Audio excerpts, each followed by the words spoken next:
Si vous jouez le système de Londres, ou si vous envisagez de le faire, regardez cette vidéo d'abord. Vous l'avez sûrement remarqué, beaucoup de youtubeurs conseillent le système de Londres pour les débutants. Et je pense que c'est quelque chose de terrible. C'est terrible. Je peux pas penser à une ouverture pire que le système de Londres à conseiller aux débutants. Et si vous vous sentez concerné, je pense que ça vous ferait vraiment pas de mal de regarder cette vidéo jusqu'au bout. Je vais vous donner les raisons pour lesquelles je pense que vous ne devriez pas jouer le système de Londres. Mais ça va dépendre de vous. Parce que vous allez me demander, mais c'est quoi le problème avec le système de Londres? Et je pense qu'en fait, je pourrais répondre à peu près tout. Ou alors, rien du tout.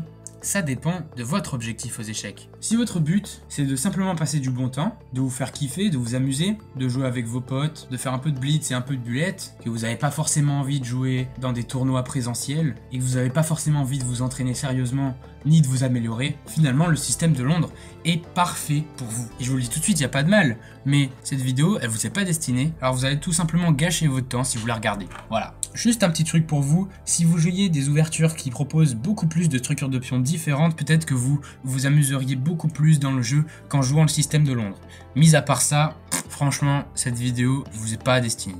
Maintenant, si vous êtes un joueur d'échecs qui s'entraîne, qui passe du temps, qui met les efforts, qui est prêt à mettre les efforts, qui veut s'améliorer, qui veut peut-être jouer en tournoi, là, cette vidéo, elle est pour vous. Et je pense que vous investissez très bien votre temps si vous êtes concerné par cette ouverture. Parce que si c'est votre profil de joueur, excusez-moi de vous dire ça, mais il faut absolument arrêter de jouer le système de Londres. Et j'entends vos arguments pourtant. Je peux comprendre que vous soyez dans une situation où vous n'avez pas forcément le temps d'apprendre des bonnes ouvertures, et que pour vous, le système de Londres, c'est finalement un moyen facile et rapide d'avoir des parties jouables, sans pour autant consacrer trop de temps à l'ouverture. Et cet argument-là, il est très répandu, et c'est justement le plus gros piège de cette ouverture. Parce que ça vous apprend à fondamentalement éviter le travail. Vous regardez un short YouTube de Gotham Chess et vous savez jouer toutes vos parties avec les blancs.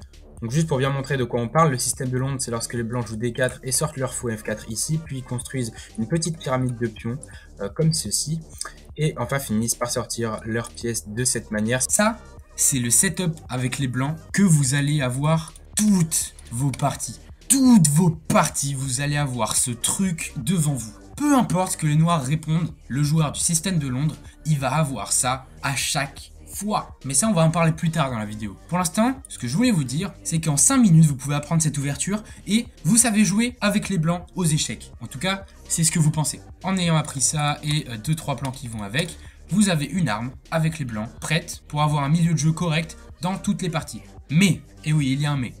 Comment vous pouvez espérer qu'apprendre un truc en 5 minutes vous donne des résultats? C'est littéralement impossible aux échecs d'avoir un répertoire d'ouverture qui est apprenable en 5 minutes. Je veux dire, parce que ok, vous pourriez apprendre, étudier l'ouverture du système de Londres comme il se doit, comme un joueur sérieux, chaque variante, beaucoup de plans, beaucoup de profondeur, etc.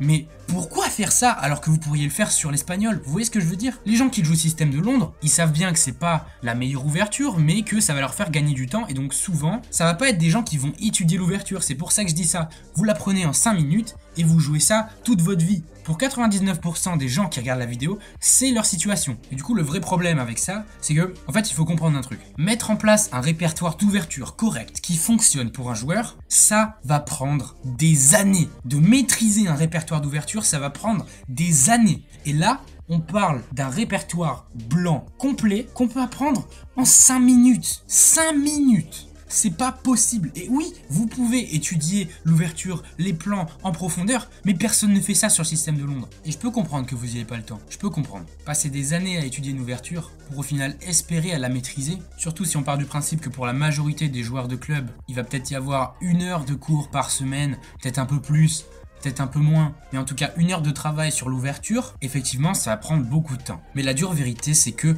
si vous êtes un joueur ambitieux, peut-être qui a envie de progresser et qui est prêt à faire quelques sacrifices pour progresser sur la longue durée, malheureusement il faut passer du temps sur une ouverture complexe, sur une ouverture qui va vous permettre de produire des belles parties, sur une ouverture qui va vous permettre d'explorer le jeu dans sa totalité. Ce qui m'amène à mon deuxième argument, quand vous jouez ça avec les blancs, vous n'allez pas apprendre à jouer aux échecs, vous allez apprendre à jouer au système de Londres. Parce que pour savoir vraiment jouer aux échecs, pour explorer tout le jeu, pour savoir jouer toutes les parties, il faut savoir jouer toutes les structures de pions. Et le système de Londres vous permet de maîtriser une Deux structures de pions. Si on dit celle-là, et puis celle où les noirs prennent et où on reprend du pion E, où les noirs vont faire une attaque de minorité, et nous une attaque à l'aile roi, ça fait 2 structures de pions.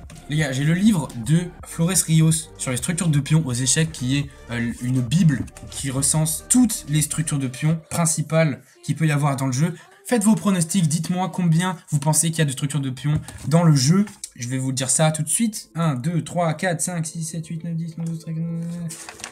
Je sais même pas s'il parle de la structure du Londres. Celle-là, il doit en parler forcément, c'est la structure Carlsbad. Ça représente une, voire 2 structures qu'il y a dans tout le livre. Regarde, le livre, si on prend les chapitres et les sous-chapitres, il y a au moins 40, 50 structures de pions. C'est un truc de fou. Et là, on parle des échecs. On parle du jeu dans son intégralité. On parle pas du système de Londres. Vous ne pouvez pas apprendre à jouer aux échecs en jouant le Londres. Vous apprendrez simplement à jouer au Londres. C'était ce que je voulais dire. Ensuite, mon prochain argument, c'est un argument avec lequel les joueurs du système de Londres seront aussi d'accord. Je pense parce que c'est aussi quelque chose dont ils sont très fiers. Finalement, c'est que quand on joue les 8 premiers coups du système de Londres, en fait, on joue tout seul. On joue tout seul. Oui, c'est possible de jouer aux échecs tout seul quand on joue le système de Londres. Parce que contre presque n'importe quelle réponse noire, les blancs ils vont faire D4.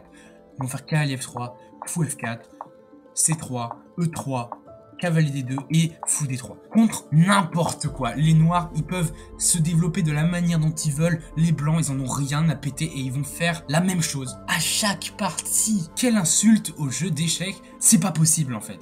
Et du coup, le fait de pouvoir blitzer comme ça les 10 premiers coups côté blanc, dans un jeu qui est fondamentalement basé sur le conflit, sur l'agression, sur l'attaque, je prends, tu prends, échec, prise, je gagne, tu gagnes, ça devrait être évident en fait que ça ne peut pas fonctionner. Les échecs, c'est un jeu qui se joue à 2 et c'est pas possible de jouer ses coups sans se demander ce que notre adversaire pourrait faire. Et ben c'est littéralement ce qu'on fait avec les blancs et c'est d'ailleurs ce que les joueurs du système de Londres considèrent comme être un gros avantage. Ce qui n'est pas du tout mon avis. Je pense qu'au contraire, c'est terrible parce que ça va inculquer chez ces joueurs débutants, je le rappelle, des joueurs débutants qui ne connaissent pas encore très bien les principes, qui font leur première partie et qui sont en pleine formation, qui sont en pleine construction dans leur expérience de joueur d'échecs, et ben ça va leur inculquer que finalement on s'en fout de ce que l'adversaire va faire et on continue dans notre idée. Et vous pouvez penser ouais t'abuses et tout, c'est pas vrai. Si c'est vrai, je vous jure que c'est vrai. À un débutant, il faut pas lui inculquer ça, il faut lui montrer comment on réfléchit à chaque coup, comment on anticipe les réponses de l'adversaire, comment on calcule.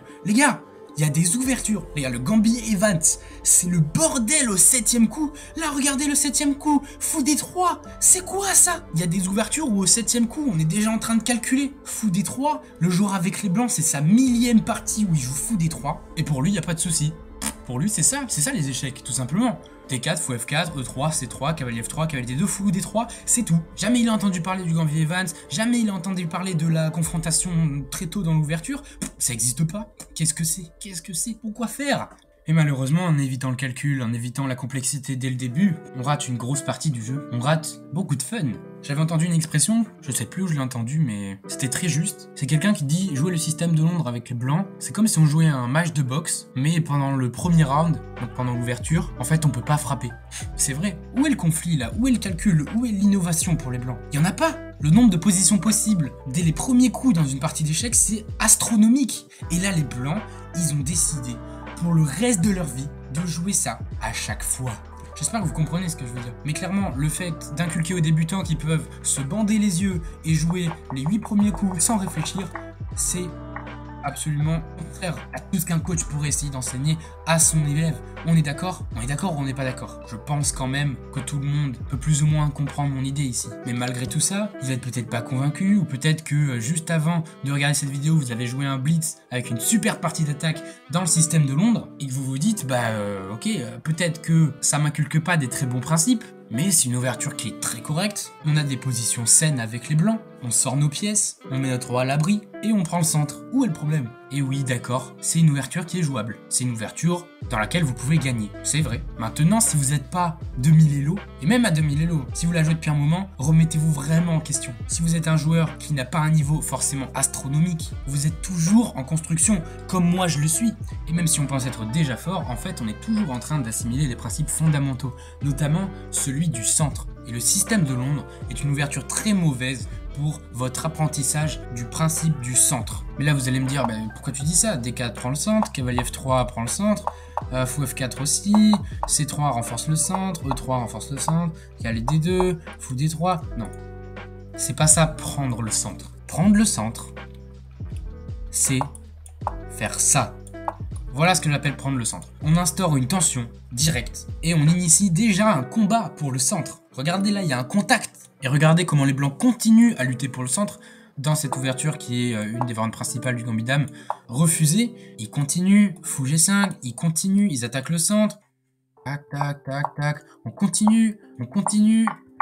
Et regardez, là les blancs, ils ont pris le centre. Ils ont une grosse influence, ils sont prêts à foutre leurs 2 pions au milieu, et là on peut dire qu'ils ont pris le centre. Mais ils n'ont pas eu peur, ils sont allés chercher le conflit. Voilà ce qui manque au système de Londres, parce que dans le système de Londres, en fait, on contrôle juste assez le centre pour que ce soit pas complètement foutu. Juste ce qu'il faut. Donc ça fait que l'ouverture est jouable, mais le plus gros problème de ça, c'est que le joueur qui va apprendre à jouer de cette manière, il va voir cette habitude se répercuter partout ailleurs sur son jeu. Par exemple, après D4, B6, le coup, c'est E4, no-brainer, ça veut dire sans réfléchir. Le coup E4, c'est absolument logique et c'est le bon coup d'ailleurs. Les blancs sont déjà un peu mieux. Et ben ici, c'est garanti à 100% qu'un joueur du système de Londres, il va jouer cavalier F3, tranquille, et il va se dire bah oui, je prends le centre. Mais non, non, tu ne prends pas le centre. Et quand on va lui dire mais pourquoi t'as pas pris le centre, pourquoi est-ce que t'as pas voulu prendre l'avantage, pourquoi est-ce que t'as pas voulu punir B6, déjà ils vont pas comprendre pourquoi vous parlez de punir B6, pourquoi vous parlez de prendre l'avantage. Et en plus, cavalier F3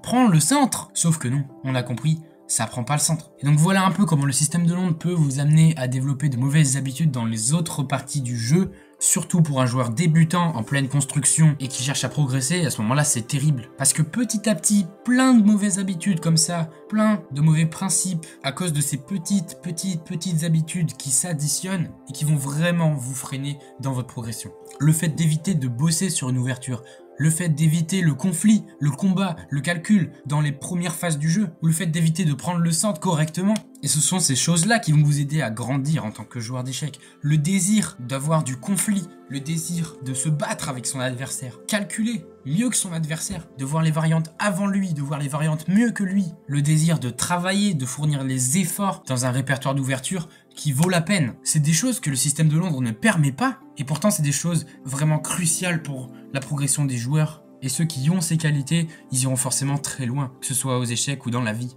Et finalement, un dernier argument que on entend souvent, c'est que vous pourriez faire la remarque, mais pourtant Carlsen joue le système de Londres, Kramnik le joue, Caruana le joue, Gatakamsky, Firouzja, tout le monde joue le système de Londres. Bah oui, et alors ? Et alors ? C'est quoi cet argument?